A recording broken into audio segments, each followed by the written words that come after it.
മീഡിയാസിലേക്ക് സ്വാഗതം. രജനീകാന്തിൻ്റെ കൂലി ഇറങ്ങി മണിക്കൂറുകൾ പിന്നിടുമ്പോൾ എങ്ങും മികച്ച പ്രതികരണം തന്നെയാണ് സിനിമയ്ക്ക് വരുന്നത്. സിനിമയുടെ പ്രീസെയിൽ കളക്ഷൻ റിപ്പോർട്ടുകൾ ഫൈനലായിട്ടുള്ള ആ ഒരു അപ്ഡേറ്റ് വന്നിരിക്കുകയാണ്.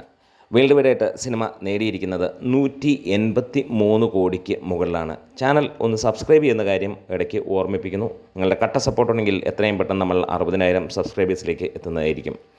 ഓപ്പണിംഗ് ഡേ ഓഗസ്റ്റ് 15 നമുക്ക് വന്നിരിക്കുന്ന കണക്കുകൾ പ്രകാരം 115 കോടിക്ക് മുകളിലെത്തി എന്നുള്ളതാണ്. ഇപ്പോൾ ലഭ്യമായ കണക്കുകൾ എക്സാക്റ്റ് കിട്ടിയിരിക്കുന്നത് പ്രീസെയിലൂടെ 110 കോടിയുടേതാണ്. ഇന്ത്യയിൽ നിന്ന് 54 കോടിയും ഓവർസീസിൽ നിന്ന് 6.4 മില്യനും നേടിയെന്നുള്ളതാണ്. ഓപ്പണിംഗ് വീക്കെൻഡ് 14 തീയതി മുതൽ 17 തീയതി വരെയുള്ള കളക്ഷനാണ് 183 കോടിയായി വന്നിരിക്കുന്നത്. ഇന്ത്യയിൽ നിന്ന് മാത്രമായി 107.5 കോടിയും ഓവർസീസിൽ നിന്ന് 8.6 മില്യൺ ഡോളറുമാണ്. കേരളത്തിൽ സിനിമ 8 കോടി 10 ലക്ഷം രൂപയ്ക്ക് മുകളിലാണ് നേടിയിരിക്കുന്നത്. തമിഴ്നാട്ടിൽ നിന്ന് 18 കോടി 96 ലക്ഷം രൂപ, അതായത് 19 കോടി എന്ന് തന്നെ നമുക്ക് പറയാം. തെലുങ്കിൽ നിന്ന് 14.25 കോടിയും കർണാടകയിൽ നിന്ന് 10 കോടി 70 ലക്ഷം രൂപയുമാണ് സിനിമ ഇതിനോടകം തന്നെ നേടിയിരിക്കുന്നത്.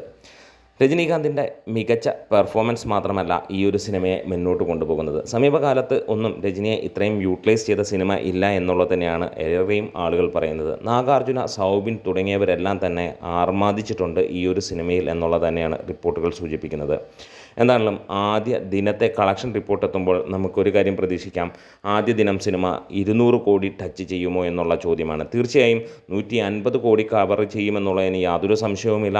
അത് 150-നും 180-നും ഇടയിലുള്ള ഒരു റേഞ്ചിലായിരിക്കാം വന്ന് നിൽക്കുന്നത്.